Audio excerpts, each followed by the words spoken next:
صباح الخير يا حبايبي، ازيكم؟ وحشتوني جدا. موضوعنا النهارده للاسف بيصدم ناس كتير جدا، ان هم يكونوا بيحبوا بعض قوي، قربوا لبعض قوي، بقينا واحد وبقينا معرفش ايه وفي بينا معرفش ايه، وفجأة لقيتي شخص اختفى، اهملك، بعد. الاول انا عايزه افهمكم ده بيحصل ليه. تصوروا كده اني في 3 ابعاد للعلاقات. عشان اقدر اوصل لكم المعنى انا هشرح لكم معنى واحد. مثال، لو انت واقف قدام لوحه جميله جدا جدا،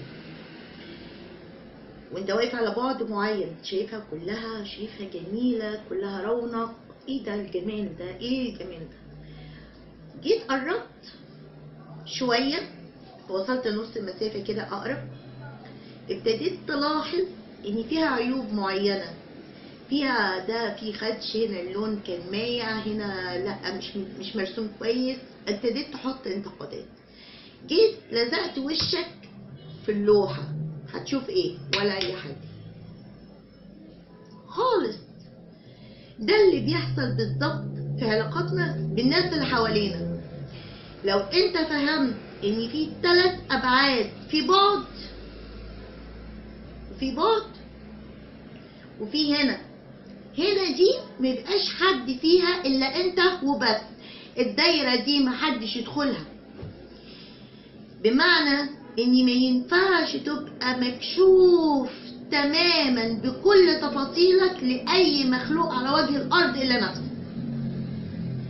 فدايما وانت بتتعامل مع حد، كل ما المسافه اللي انت سايبها بقت ابعد، كل ما قل ان هو يشوف عيوبك، ثم انه ما يشوفكش خالص.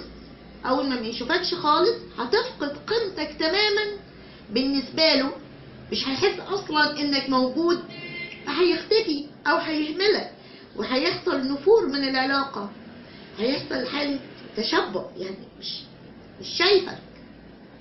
اعتقد المثال فهمكم ازاي. طب افرضوا حصل بقى تحب شخص قوي وقريبين من بعض قوي ومتعودين على اتصالات بشكل معين والتواصل منكم بطريقه معينه، وجيت اوقف، راسلته ما ردش، اتصلت بيه ما ردش، كارثه. انت تحس بقى يا خرابي ايه اللي حصل، احنا ازاي وصلنا لكده، وتنهار.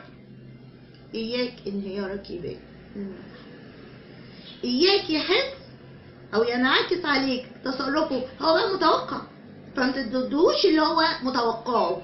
هو متوقع ان انت هتنهار وهتقع بقى وهتموت بقى والدنيا بقت اسود بالنسبه لك عشان هو مش موجود. اياك يشوف رد الفعل اللي هو متوقعه. طب اعمل ايه؟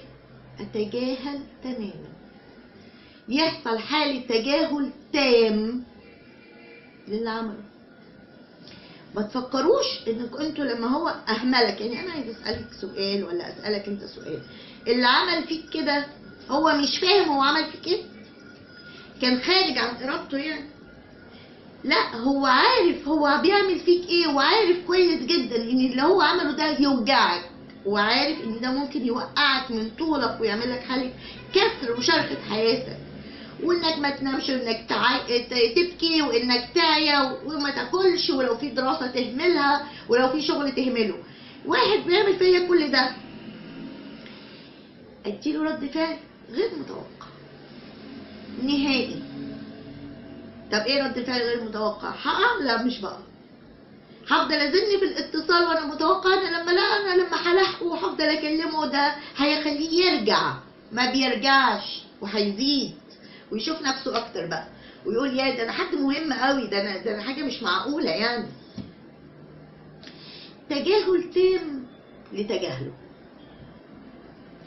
رونق كده في حياتك ونجاح هو مش متوقعه. الله، دي نزلت وطلعت وراحت للكوافير وراحت قابلت صحابها، ما اعرف هو بيتجاهلك، لكن هو لما يلاقيك ما بتردش، يعني انت ما عبرتهوش من الاخر، هيبتدي يشوف هو بيعمل ايه دلوقتي او هي بتعمل ايه دلوقتي.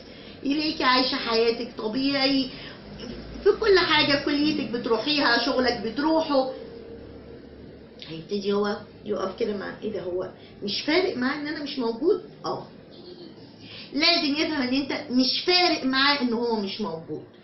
هتلاقيه رجع كده وتأدب، وكل الحركات اللي هو كان بيعملها قبل كده وانت مستحملها ما عملهاش تاني.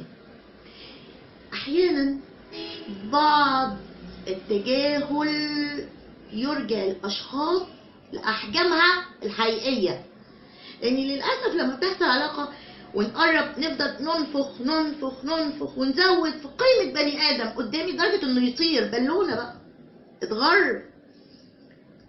فيبتدي بقى التجاهل بتاعك لتجاهله ولتصرفاته دي واهماله يرجعه لحجمه الطبيعي حتى قدام نفسه. يبتدي يبص لنفسه على اني انا ضيعتها من ايدي او ضيعته من ايدي، فيبتدي يتراجع. ده انا ما فرقتش معاه لما انا بتجاهله، انا ما فرقتش معاه. خدوا بالكم من ده جدا. اوعي لازم تبقي اخده بالك. وعلى فكره يعني احنا طب ايه اللي يخلينا ما نتصدمش لما ده يحصل؟ افهمي ان ده وارد. النفس البشريه كده لما بتشبع بيحصل لها كده. في ناس كده ما بتقدرش. فانا ابقى ايه بقى يعني يويو لعبه في ايديهم اياك. نكمل تاني. عارفين عشان ما نوصلش للنقطه دي اساسا ما تخليش الطرف التاني يحفظ ردود افعالك لو سمحت. ما يبقاش عارف انت ايه رد فعلك في مواقف معينه خالص. بمعنى انك ما تبقيش او ما تبقاش كتاب مفتوح له، وكل ما تتعرض لمواقف تروح تحكي له فهو يفهم وانت بتحكي له ردود افعالك تجاه الاخرين فيحفظ انت بتفكر ازاي وتسلسل تفكيرك رايح ازاي. لازم دايما يفهم الطرف الاخر من العلاقه انك تقدر تستغنى، انت هتمشي وانا امشي برضه، انك مش فارق معاه. اوعى يفهم الطرف الاخر انك نقطه. اياك يفهم الطرف الاخر انك بتستمد قوتك منه، وانه لو هو مش موجود انت هتتكسر. الكلام ده كله في ايدينا ولازم نبقى واعيين له من الاول خالص. اتفقنا؟ يبقى لو هو مشي انا كمان مشيت.